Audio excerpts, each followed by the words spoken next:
संवेदना की मौत के कितने गुनहगार हैं? बीजेपी में नवीन युग की शुरुआत बिहार के लिए कितनी बड़ी बात है? फिर चर्चा में क्यों है छोटे सरकार, और खबर यह भी बताएंगे कि अपर्णा से तलाक लेंगे अखिलेश के भाई प्रतीक यादव। तो पटना में नीट छात्रा की मौत मामले में जांच तेजी से जरूर आई है, लेकिन लापरवाही कम नहीं हो रही। संवेदना के घर वालों ने जिस एसएचओ रोशनी कुमारी पर लीपापोती का आरोप लगाया था, वही रोशनी कुमारी एसआईटी के साथ दिखी, जबकि वो एसआईटी का हिस्सा नहीं है। इसको लेकर विपक्ष के नेता सवाल खड़े कर रहे हैं।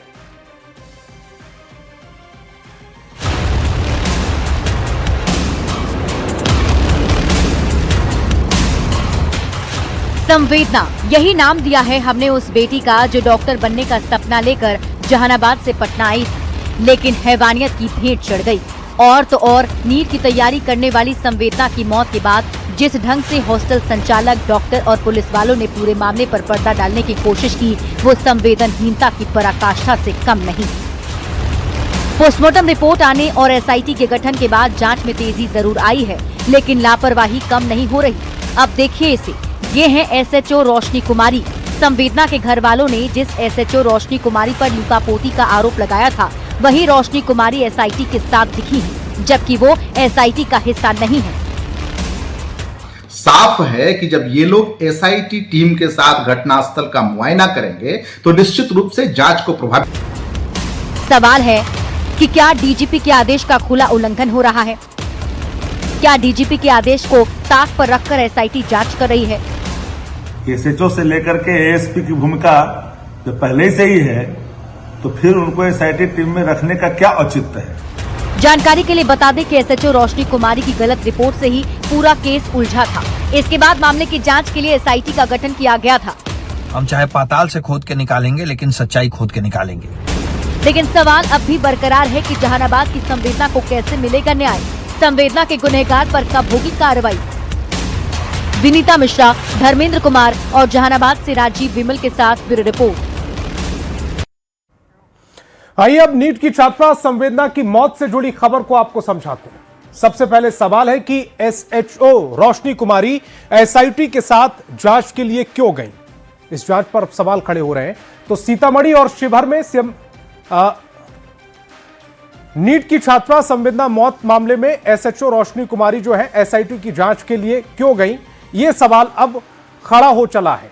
तो इस सवाल को समझने के लिए सबसे पहले आपको मैं ये समझाने की कोशिश कर रहा हूं। यह सवाल इसलिए उठ रहा है क्योंकि नीट की छात्रा संवेदना की मौत के बाद गठित एसआईटी में रोशनी कुमारी नहीं। ऐसे में आपके मन में यह सवाल उठ रहा होगा कि एसआईटी में कौन कौन है, तो वो आपको समझाता हूं। अवनव कुमार है जो एएसपी है, डॉक्टर अनु कुमारी है, एसडीपीओ है सचिवालय की, डॉक्टर साकेत कुमार है, एसडीपीओ सचिवालय के हैं ये, मेनका रानी जो थाना अध्यक्ष हैं परसा बाजार थाना क्षेत्र की, और ऋतुराज सिंह है जो थाना अध्यक्ष हैं जनकपुर के, राजकुमार है, राजीव कुमार है थाना अध्यक्ष है, ये रामकृष्ण नगर के हैं, और जन्मेजय राय है जो थाना अध्यक्ष हैं कदम कुआं के। ये सभी लोग एसआईटी टीम का हिस्सा है। तो सबसे बड़ी बात तो यह है कि अब तक संवेदना के घर वालों ने जो आरोप लगाए हैं, उसके आधार पर कोई एक दो नहीं बल्कि 5-5 लोग संवेदना की मौत और उसके बाद की स्थिति के लिए जिम्मेदार है। तो आइए जिन जिन लोगों पर आरोप हैं उनके नाम जानते हैं और आरोप क्या है यह भी आपको समझाने की कोशिश करते हैं। सबसे पहला नाम है रोशनी कुमारी एसआई, पहली रिपोर्ट ही गलत बनाई गई। फिर है अभिनव कुमार एएसपी, बिना जांच थाना प्रभारी की रिपोर्ट मान ली गई। परिचय कुमार एसपी पटना पूर्वी के, बिना पोस्टमार्टम रिपोर्ट के सुसाइड बता दिया गया।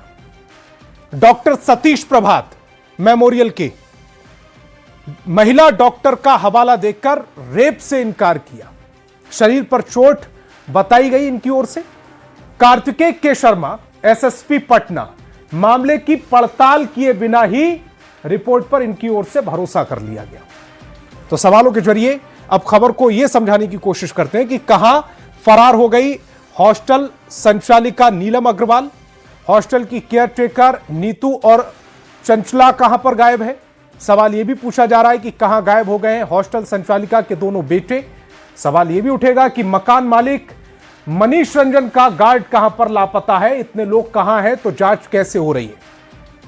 अब खबर तो समझिए में इन सवालों के जवाब से सुलझेगी संवेदना की मौत की गुत्थी।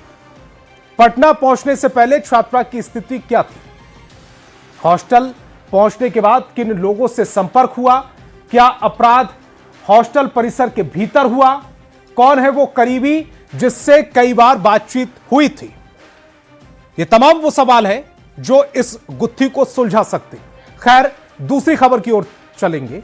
नितिन नवीन का आधिकारिक रूप से बीजेपी अध्यक्ष बनना तय हो गया है। बीजेपी के राष्ट्रीय अध्यक्ष पद के लिए नितिन नवीन ने नामांकन कर दिया है। राष्ट्रीय अध्यक्ष पद के लिए केवल एक ही नाम, नितिन नवीन का नाम प्रस्तावित हुआ है।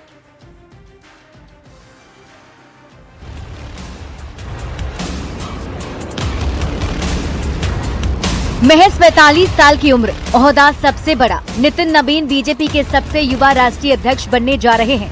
बीजेपी के राष्ट्रीय अध्यक्ष पद के लिए नितिन नवीन ने नामांकन कर दिया है। 20 जनवरी को बीजेपी के नए राष्ट्रीय अध्यक्ष का औपचारिक ऐलान कर दिया जाएगा। बीजेपी को 6 साल बाद नया राष्ट्रीय अध्यक्ष मिलने जा रहा है। नितिन नवीन के नामांकन में बीजेपी के दिग्गज नेता शामिल हुए। बीजेपी हेडक्वार्टर में केंद्रीय गृह मंत्री अमित शाह, रक्षा मंत्री राजनाथ सिंह, केंद्रीय मंत्री जेपी नड्डा, नितिन गडकरी की मौजूदगी में अपना नामांकन दाखिल किया। नितिन नवीन ही एकमात्र बीजेपी अध्यक्ष के उम्मीदवार हैं। उनका निर्विरोध चुना जाना तय माना जा रहा है। ऐसे में एनडीए नेताओं का जोश हाई है।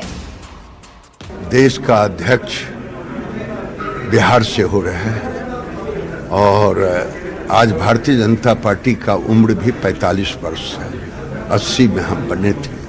हमारे राष्ट्रीय अध्यक्ष जो बनेंगे उनका उम्र भी 45 वर्ष है। ये सुखद अवसर है।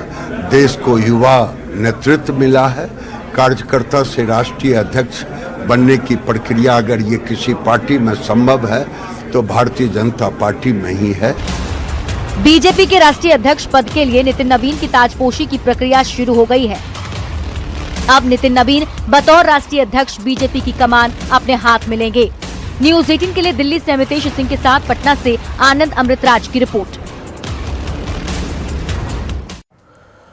आइए अब खबर को समझते हैं। खबर यह है कि नितिन नवीन का बीजेपी अध्यक्ष बनना बिहार के लिए कितनी बड़ी बात है। चूंकि नितिन नवीन बीजेपी के निर्विरोध अध्यक्ष बन गए हैं, जिनका औपचारिक ऐलान मंगलवार शाम 6 बजे होगा, मतलब यह कि बीजेपी बिहार के नितिन नवीन के युग की शुरुआत हो चुकी है। खबर यह भी समझेंगे कि नितिन नवीन का बीजेपी अध्यक्ष बनना बिहार के लिए कितनी बड़ी बात है। बिहार में बीजेपी अध्यक्ष बनने वाले पहले नेता, बिहार का जो बेटा विश्व की सबसे बड़ी जो पार्टी है उसके अध्यक्ष बने हैं, सबसे कम उम्र के अध्यक्ष बने हैं। और नितिन नवीन जितने साल के हैं उतने ही साल की बीजेपी है। अब खबर यह भी समझेंगे कि नितिन नवीन बिहार के 5 बार के विधायक हैं। 2010 से लगातार बांकीपुर सीट से विधायक रहे हैं। पार्टी में मजबूत संगठनकर्ता के रूप में जाने जाते हैं। बीजेवाईएम के अध्यक्ष के रूप में काम कर चुके हैं। बहुत ही सौम्य और मिलनसार स्वभाव के ये नेता हैं। प्रभारी के रूप में अपनी क्षमता को साबित कर चुके हैं।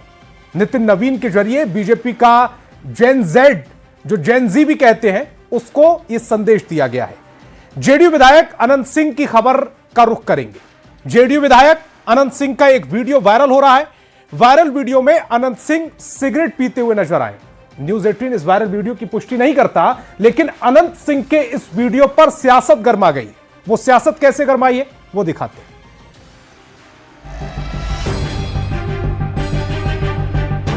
ये है मोकामा से जेडीयू विधायक अनंत सिंह का वीडियो में अनंत सिंह साफ साफ सिगरेट पीते नजर आ रहे हैं। अनंत सिंह का ये वीडियो सोशल मीडिया पर वायरल हो रहा है। जेल में बंद अनंत सिंह 2 दिन पहले रेगुलर चेकअप के लिए IGIMS अस्पताल पहुंचे थे।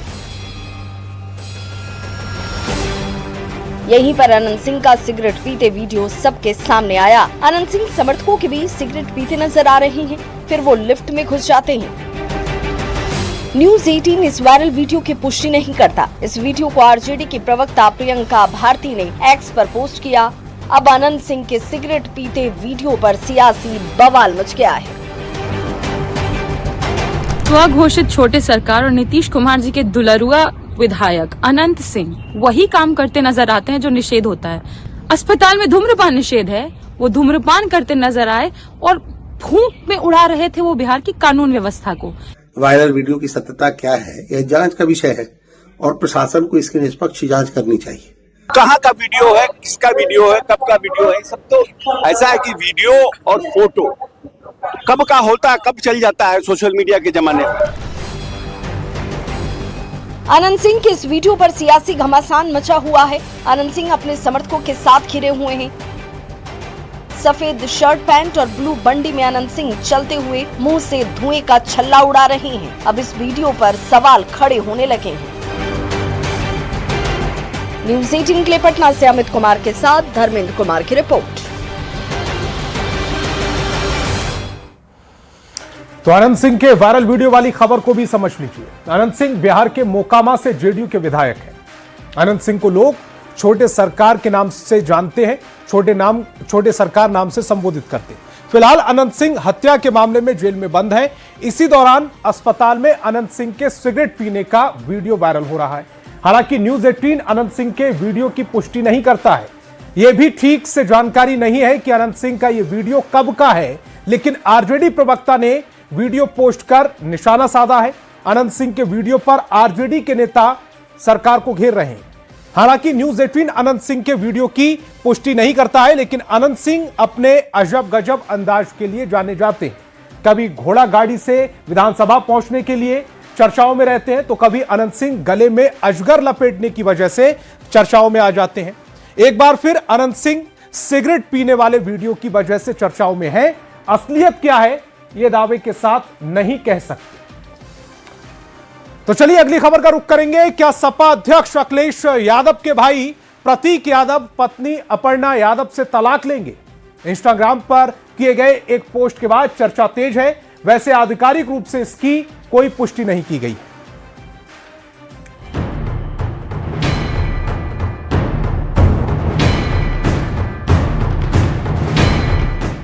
सपा संस्थापक मुलायम सिंह यादव के परिवार में एक बार फिर अंदरूनी विवाद नजर आ रहा है।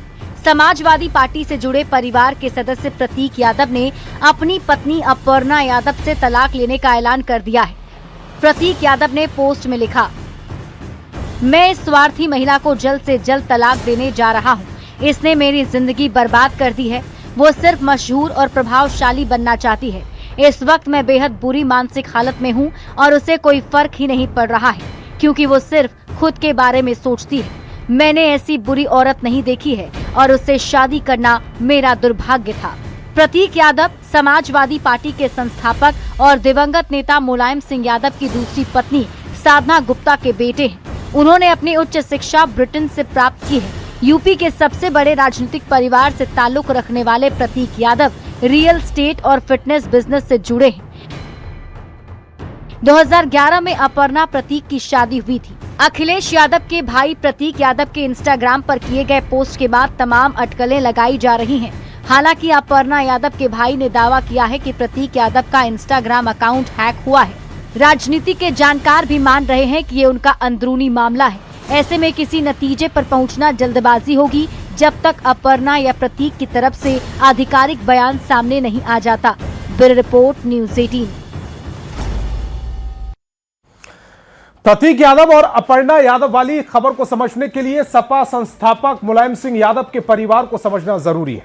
मुलायम सिंह यादव की 2 शादी हुई। पहली पत्नी का नाम मालती देवी था, जबकि दूसरी पत्नी का नाम साधना गुप्ता।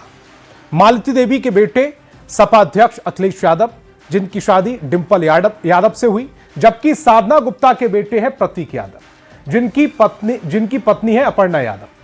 अपर्णा यादव से उनकी शादी हुई। अब आपको समझाते हैं कि 2011 में अपर्णा प्रतीक की शादी हुई थी, 2011 में, साल 2011 में। और उसके बाद अपर्णा यादव के राजनीतिक करियर को भी समझना आपको जरूरी है। 2017 में कैंट सीट से एसपी के टिकट पर चुनाव लड़ी। कैंट सीट से अपर्णा यादव को हार मिली, यानी कि 2017 में जब वो अपने पहले चुनाव में आई तो उनको हार का सामना करना पड़ा। अपर्णा यादव के राजनीतिक करियर को समझने के लिए आपको यह भी समझना होगा कि राज्य महिला आयोग की उपाध्यक्ष रही हैं वो, 2022 विधानसभा चुनाव से पहले बीजेपी में वो शामिल हो गई। 2017 में शिकस्त मिली तो 2022 में जब चुनाव हुए तो वो बीजेपी में शामिल हो गई। सवालों के जरिए अब ये भी खबर समझते हैं कि क्या सच में अपर्णा से तलाक ले रहे प्रतीक।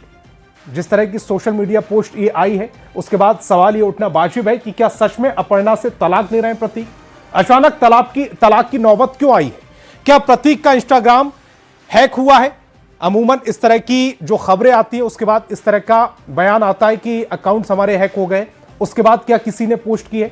सवाल यह भी उठ रहा है कि अकाउंट हैक हुआ है तो यह पोस्ट आखिरकार किसने की। अगली खबर का रुख करेंगे।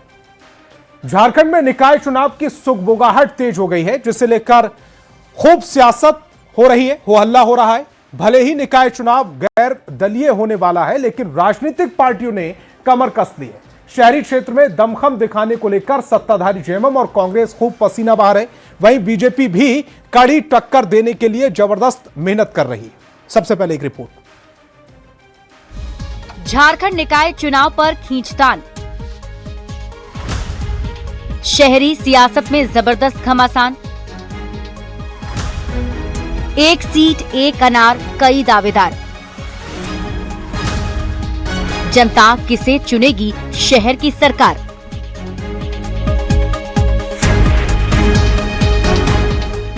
झारखंड में नगरीय निकाय चुनाव की घोषणा जल्द होने वाली है। ये चुनाव गैर दलीय होगा, लेकिन इस बार का चुनाव राजनीतिक दृष्टि से बड़ा संकेत देने वाला है।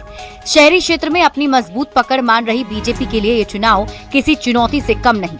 ठीक इसी तरह सत्ताधारी दल जेएमएम, कांग्रेस और आरजेडी पिछले विधानसभा चुनाव में शहरी वोट बैंक में इजाफा होने से काफी उत्साहित हैं और इसी पकड़ को बनाए रखने के लिए सत्ता पक्ष पूरी तरह तैयारी कर चुका है। लेकिन अब प्रत्यक्ष रूप से चुनाव लड़ने की तैयारी में जुटे सियासी दलों की चिंता कोई और नहीं बल्कि अपने ही बढ़ा रहे हैं। तो मेयर और डिप्टी मेयर का पद आप समझते हैं कि शहर में बहुत महत्वपूर्ण पद होता है, जो उनकी पहचान के साथ साथ काम करने का अवसर प्रदान करता है। तो इसलिए कार्यकर्ताओं के मन में इच्छा होती है, लेकिन जो कार्यकर्ता लंबे समय से काम कर रहे हैं वो भी समझते हैं कि अगर आपस में प्रतिस्पर्धा अधिक हो जाएगी, ज्यादा एक ही विचारधारा के लोग होंगे तो दूसरे प्रत्याशी को लाभ हो सकता है। इसलिए वैसे लोगों से मेरी विनती होगी कि आपस में समझबूझ के साथ लड़ें ताकि अपने विचारधारा के लोग ज्यादा जीत कर आए। हालात ऐसे हैं कि वार्ड पार्षद से लेकर महापौर और अध्यक्ष जैसे एकल पदों पर पार्टी के कई नेता और कार्यकर्ता चुनाव लड़ने की तैयारी में हैं। रांची नगर निकाय क्षेत्र की बात करें तो यहां पार्षद से लेकर महापौर पद पर सियासी दलों में अंदरूनी कलह है। बात अगर बीजेपी की करें तो रांची नगर निगम के 53 वार्डों में जबरदस्त खींचतान है। इस खींचतान को वार्ड के आरक्षण ने भी बढ़ाया है।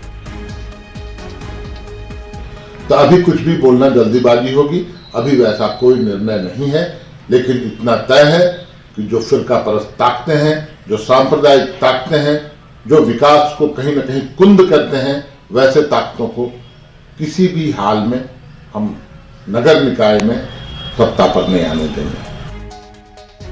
बीजेपी में सबसे ज्यादा महापौर सीट पर चुनाव लड़ने के दावेदार हैं, जिसमें अशोक बड़ाइक, रोशनी खलखो, सुजाता कच्छप, नकुल तिर्की, राम कुमार पाहन जैसे नाम शामिल हैं। कुछ ऐसी ही स्थिति कांग्रेस और जेएमएम की भी है। रांची महापौर पद के लिए एक तरफ जेएमएम नेता अजय तिर्की किस्मत आजमाना चाहते हैं, दूसरी तरफ कांग्रेस नेता रमा खलको भी चुनाव मैदान में उतर सकती हैं। आजसू, आरजेडी और वाम दल में भी कमोवेश ऐसी ही स्थिति बनी हुई है। पार्टी स्तर पे ये चुनाव हो नहीं रहे हैं तो स्वाभाविक तौर पे अन्य दलों से उम्मीदवार कई होंगे, लेकिन कांग्रेस का यह मानना है कि हम अपने उम्मीदवारों के बीच एका बनाने का प्रयास करेंगे और स्वाभाविक तौर पे हम एका के रूप में एक मजबूत उम्मीदवार मेयर के लिए देने का काम करेंगे। शहरी निकाय क्षेत्रों में बीजेपी की मजबूत पकड़ मानी जाती है। पिछले चुनाव की बात करें तो बीजेपी समर्थक कई प्रमुख शहर जैसे रांची, बोकारो, जमशेदपुर, धनबाद, हजारीबाग के नगर निकाय क्षेत्र के प्रमुख पदों पर जगह बनाने में कामयाब रहे। जाहिर तौर पर इन नगर निकाय में एक बार फिर मेयर, नगर परिषद अध्यक्ष जैसे पदों को फिर से पाना बीजेपी के लिए प्रतिष्ठा का विषय बना हुआ है। रांची से निरंजन सिंह की रिपोर्ट।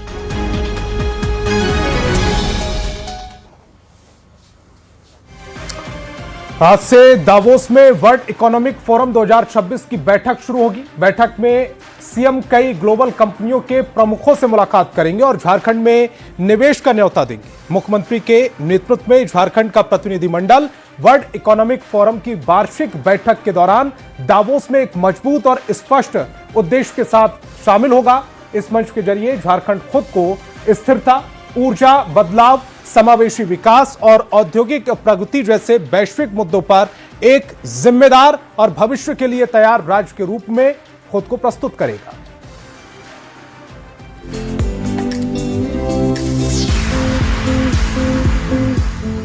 झारखंड के मुख्यमंत्री हेमंत सोरेन इन दिनों राजधानी रांची से करीब 4000 मील दूर दावोस में हैं।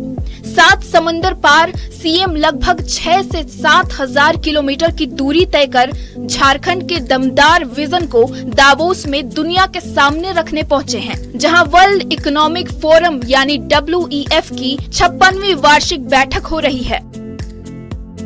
इस राज्य के लिए, इस राज्य की जनता के लिए हेमंत सोरेन जी की क्या सोच है, हेमंत सोरेन जी ने क्या कुछ किया, आगे क्या कुछ कर पाएंगे।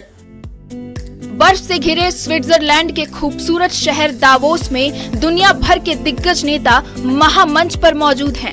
बिजनेस लीडर्स और एक्सपर्ट्स का भी महामंच पर महाजुटान हुआ है, जिसमें से एक हैं मुख्यमंत्री हेमंत सोरेन, जो वैश्विक समागम में भारत के साथ साथ झारखंड की ताकत दिखा रहे हैं। ग्लोबल इन्वेस्टर्स को आकर्षित करने की पुरजोर कोशिश कर रहे हैं।